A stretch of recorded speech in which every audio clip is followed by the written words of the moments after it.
দুনিয়াতে ছিলে, দুনিয়ার মালিক ছিলে, আজ তোমরা কবরে শুয়ে আছো। আমি যদি জানতে পারতাম যে কবরে তোমরা কি অবস্থায় আছো, তোমাদেরকে কি প্রশ্ন করা হচ্ছে। তারপর কবরস্থানে এইসব প্রশ্ন করার পর এই যুবক পিতার রাজ দরবারে হাজির হলো। রাজ দরবারে তখন মন্ত্রী পরিষদের সদস্যবর্গ ও পদস্থ সরকারি কর্মকর্তাগণ উপস্থিত ছিলেন। যুবকের গায়ে তখন একটি কম্বল জড়ানো ছিল। মন্ত্রীগণ পরস্পর বলাবলি করছিল যে শাহজাদার নোংরা চালচলনের ফলে বাদশাহ হারুনুর রশিদের সুনাম নষ্ট হচ্ছে। তখন এক মন্ত্রী বাদশাহ হারুনুর রশিদকে বলল, মহামান্য আমিরুল মোমিনিন যদি এই ব্যাপারে শাহজাদাকে একটু সতর্ক করতে, তাহলে হয়তো সে সুপথে ফিরে আসতো।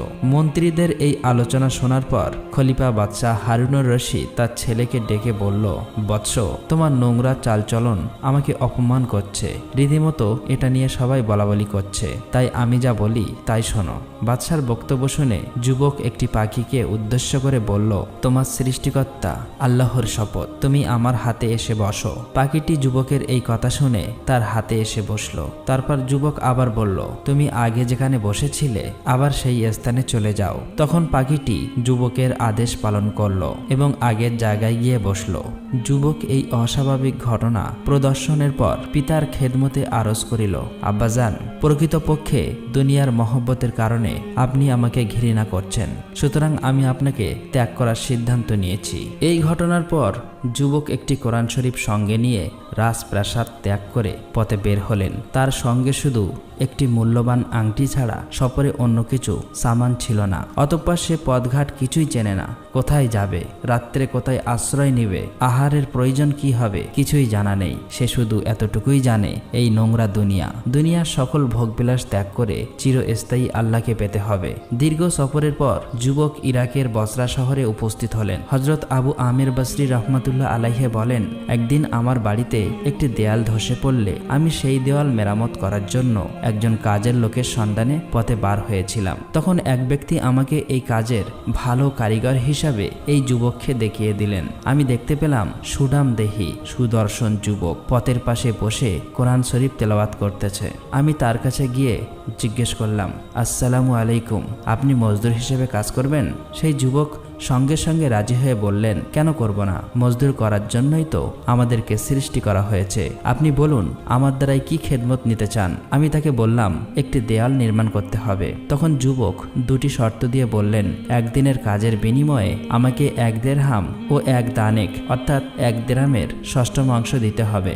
এর কম হলে চলবে না এবং এর বেশি হলে আমি তা গ্রহণ করব না। আর আজান হলে আমাকে নামাজের জন্য বিরতি দিতে হবে। যুবকের কথাগুলো আমার নিকট খুবই ভালো লাগলো। আমি তার উভয় শর্ত মেনে নিয়ে তাকে কাজে লাগিয়ে দিলাম। তখন যুবক বিলম্ব না করে কাজ শুরু করে দিলেন। কিন্তু সন্ধ্যায় কাজের অবস্থা দেখে আমি বিস্ময়ে হতবাক হয়ে গেলাম। যুবক একাই প্রায় 10 জনের পরিমাণ কাজ সমাধা করে ফেলেছে। তার কাজে সন্তুষ্ট হয়ে আমি তাকে 2 দিরহাম পারিশ্রমিক দিতে চাইলাম, কিন্তু যুবক তার নির্ধারিত পারিশ্রমিকের বেশি নিতে অস্বীকার করলো। পরদিন আমি আবার ওই যুবকের তালাশে গেলাম, কিন্তু কোথাও তার সন্ধান পেলাম না। তখন পাশে থাকা এক ব্যক্তিকে আমি জিজ্ঞেস করলাম, ওই যুবককে কোথায় পাবো? অবশেষে ওই ব্যক্তি আমাকে বলল, ওই যুবক সপ্তাহে শুধু একদিন অর্থাৎ শনিবার কাজ করে। সপ্তাহে অবশিষ্ট দিনগুলোতে তার এই এলাকায় কোথাও দেখা যায় না। এই কথা শোনার পর আমি বাড়ি ফিরলাম। আমি মনের অজান্তেই যুবকের প্রতি একটু দুর্বল হয়ে পড়েছিলাম। তার অপেক্ষায় আমি 1 সপ্তাহ কাজ বন্ধ করে রেখেছিলাম। পরবর্তী সপ্তাহে আমি তার সন্ধানে সেই স্থানে চলে গেলাম। গিয়ে দেখলাম যুবক আবার সেই স্থানে বসে কোরআন শরীফ তেলাওয়াত করতেছে।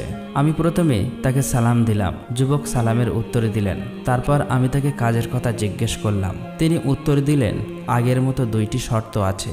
বললেন, 1 দিনের কাজের বিনিময়ে আমাকে 1 দিরহাম ও 1 দানেক অর্থাৎ 1 দিরহামের ষষ্ঠম অংশ দিতে হবে। আমি রাজি হয়ে গেলাম। যথাসময়ে আবার তাকে নিয়ে আমি বাড়ি আসলাম এবং কাজ শুরু করলেন। যখন কাজ শুরু হলো, আমি আড়াল হতে যুবকের কাজের পদ্ধতি লক্ষ্য করতেছিলাম। যুবকটি মাটির কাদা হাতে নিয়ে দেয়ালের উপর দিতেই ইটগুলি নিজে নিজেই একের পর এক কাদার উপরে এসে বসে যাচ্ছিল। এই দৃশ্য দেখে আমার চোখ স্থির হয়ে গেল।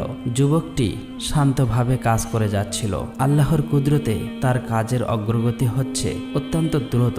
আমার স্ত্রীর বিশ্বাস হয়ে গেল যে এই যুবক নিশ্চয়ই একজন খাঁটি আল্লাহওয়ালা। কাজ শেষ করে যুবক যখন আমার কাছে এলো তখন আমি তাকে